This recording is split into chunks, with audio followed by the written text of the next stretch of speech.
We had a really challenging weekend playing two of the top teams in the GLVC.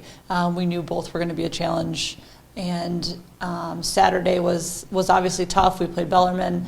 I think as a team collectively we need to be better at, if one person is having an off shooting night, that happens, but we can't have all 5 players on the floor have their worst night. And I think it came as a shock to the players as well that it was happening in the way that it was happening. That being said, I do think we competed, we worked hard, we were trying, just things were not going in our favor. And Bellarmine went on a 2-minute and 30-second run where they went on, it was 16-0, and we could never really get it back from that point. And as hard as you try, it was just too much from there. But the bounce back on Sunday was the only thing that you could have asked that team to do. Southern Indiana is really good. They're very strong, they're very physical, they're very fast. They pressed the entire game, and we handled it. We couldn't change what had happened on Saturday, and we really didn't want to get on that bus 0-2. That's a pretty long trip back.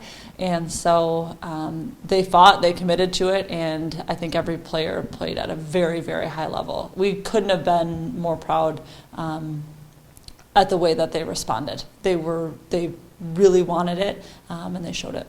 I hope it means that Saturday meant something, and I think it did. I think it was a pretty big eye-opener. I think it was a pretty hard punch in the face that they all took, and they feel it, and that's the sign of a veteran team, which is good. They want it as bad as anybody, and they were passionate about getting one on Sunday. Morgan was tough, as she always is. It was hard. Everybody's trying to, third quarter and fourth quarter in the Bellarmine game, you're trying anything that you can to keep your team afloat.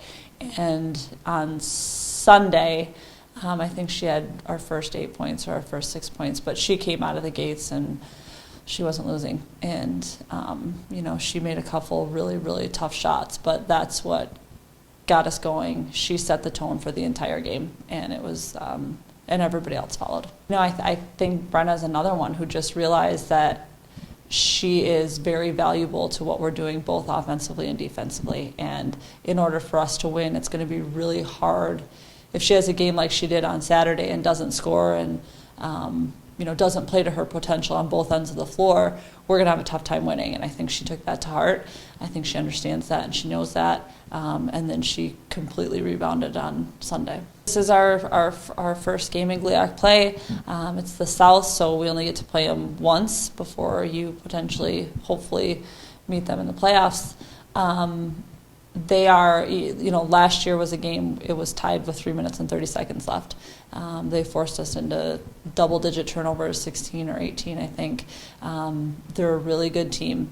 They've played without their top scorer for the last 3 games, who is 20 points a game, and we're assuming that she's probably going to be back, but they're tough and they're fast. They switch everything, so it makes your offense a little bit more difficult to run. They're in all of the passing lanes, and they can really be fast in transition. We've played competitively with them for the last few years, and we're looking to do that again. Yeah, their seniors are their top. Their juniors and seniors, their upperclassmen are their top players. Looking back at last year's film and then seeing them this year, it's going to be really important for us to take care of the basketball. By giving them more possessions, they can go fast and they can score in bunches, and we have to be very, very careful with that, because when they get going, momentum on their side, they're really tough.